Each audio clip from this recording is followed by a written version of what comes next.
Welcome everyone to another Universe Reviews. Here we are talking about The Flash, the beginning of how I am breaking down these shows to cover the universe the Arrowverse has set up.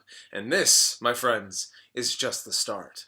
So if you're not familiar with this show, what I try to do here is recap all the events of what each season brings to whatever universe that I cover, and that I can range from anything from Battlestar Galactica to Supernatural. And the idea is to talk about the events that these characters go through along with the story. I break them down accordingly to whatever the show does between mid-season breaks, crossover points, and movies to establish the connection. In this particular case, I'm reviewing and recapping the Arrowverse, where we are now at the point where the seasons will be broken up to fit the way they are crossing over with their characters. Between The Flash and Arrow, there are 7 episodes that take place before they cross over with both of them at the 8th episode. So right now, this is just The Flash episodes 1 through 7 in the first season, talking about the events that take place. My next episode on my channel for the Universe Reviews will be on Arrow Season 3, covering the first 7 episodes of that season as well. Then I will be making one more episode of the Universe Reviews recapping the crossover event between The Flash and the Arrow. Flash versus Arrow and the Brave and the Bold. If you still don't know what's going on, just keep an eye out for this and you'll see what I'm making in about said time. Alright? Okay, let's jump into the first 7 episodes of The Flash. Episode 1 introduces us to our supporting characters that we will be with throughout this season. Iris West, Barry's love interest. Joe West, Iris's father and surrogate father to Barry. Caitlin Snow, bioengineering expert and also works for Star Labs, along with Cisco Ramon, who's really good at mechanical engineering. Eddie Thawne, a romantic interest and soon after boyfriend to Iris West, who is also partners with Joe West at the Central City Police Department. And last but not least, Harrison Wells, Barry's new mentor after he is struck by lightning. But he is indeed the man behind all this madness. As he is wheelchair bound, we find out a little bit more about him each episode, and well, let's just say he's not the best guy in the world behind closed doors.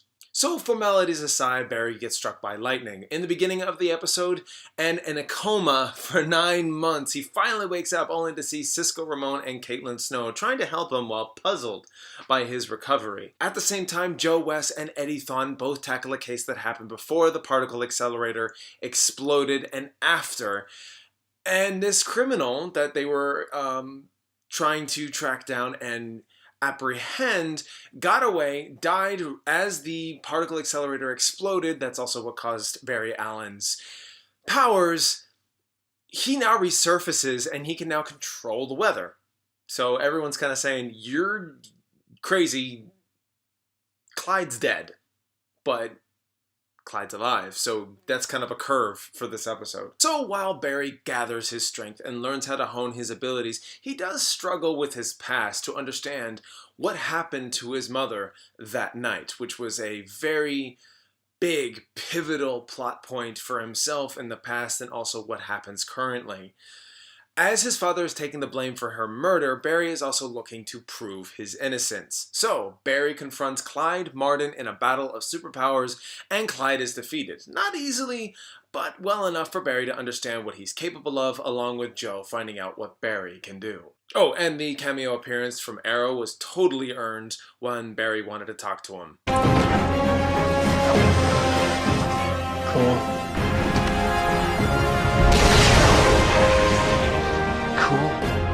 Just saying. Episode 2, Barry is using his abilities to help people across the city, and while the villain of the week is a guy who can create clones of himself, robbing places to get himself close to a Steinman Stag, Harrison Wells kind of takes matters into his own hands and kills Stag himself by the end of this episode, under the assumption that the Flash needs to be protected, but under what means?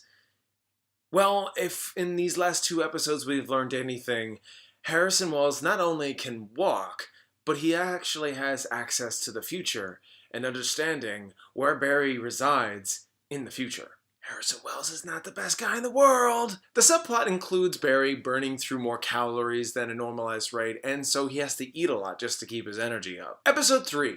This episode actually balances the villain of the week and the personal stories Cisco and Caitlin went through the night of the particle accelerator explosion. Cisco carries the guilt of Ronnie's death, feeling like he should have done more, while Caitlin deals with the loss of Ronnie as they were due to be married. The villain is going around killing people who did him wrong. That includes Joe West's character, as he was the arresting officer.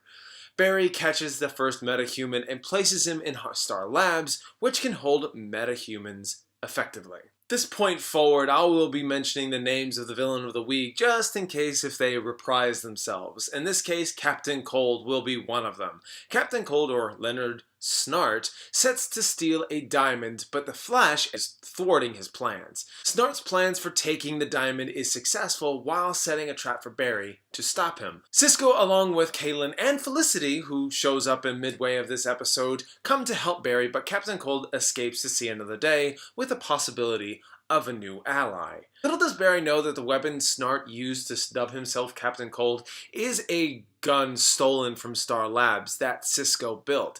This causes friction between Harrison and Cisco, but it's kind of just only self-contained. The subplot includes the relationship of Iris and Eddie Thawne finally telling Joe that they are dating. Now, this has been going on since episode 1, but Joe finds out that in this episode. The difference is throughout this episode, Joe has been giving Eddie and Iris the cold shoulder due to his personal problem with how close everything is. Secondary plot point introduces Felicity Smoke showing up after finding out that Barry Allen is awake from his coma. She helps out within the situation, and Iris encourages Barry to see the potential in dating Felicity. Episode 5. Betty Sans Souci is a woman who can touch anything and make it explosive. So when the military is after her for her power, the Flash and his team try everything they can to stop it. But the General has powerful allies and knows Harrison Wells. Things don't exactly end well when Harrison convinces her to take matters into her own hands. The Flash does try to convince her not to, but Betty ends up getting shot by the General and dies. Flash sends her body out to the river as she ignites. Subplots include Iris's persistence to write about the streak. She is doing it for Barry, but believes people need to know about this sensational miracle. Despite repeated efforts from Joe, Barry, and maybe a few others, the streak is just gonna be more of a problem for her if she decides to pursue.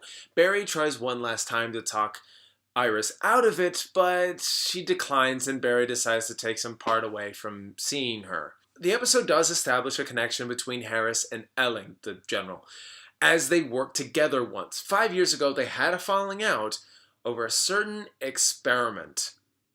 Gorilla Grodd. Episode 6. Dealing with one's past can be a painful mentality just as much as physically, especially when one of Barry's childhood bullies come about as a car thief. Big whoop, right? That would have been the case if this thief was just a normal car thief. Tony Woodward can change his skin into steel, to which this becomes a challenging task for Barry to bring him down.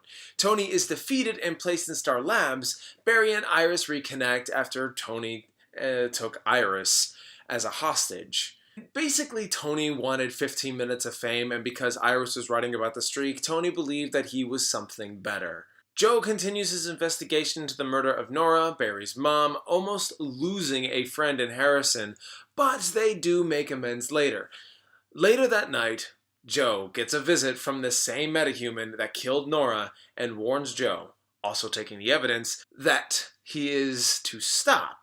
Otherwise, he might lose Iris. And episode 7 features 2 villains at once, another reprisal, Tony Woodward. Basically, the Flash's powers are drained after an encounter with a metahuman who has the ability to siphon electrical energy. When this metahuman attacks Star Labs, Harrison releases Tony to fight against him. This doesn't go well. Tony dies. Meanwhile, Iris, Joe, and Eddie and the rest of the Central City Police are taken hostage by Talkman with a personal vendetta that we really don't get a huge glimpse into. But this goes on for a while, but ends not long afterwards when Barry gets his powers back. Barry doesn't make it to the hostage situation on time, but it is resolved with no one killed, but Eddie is critically injured.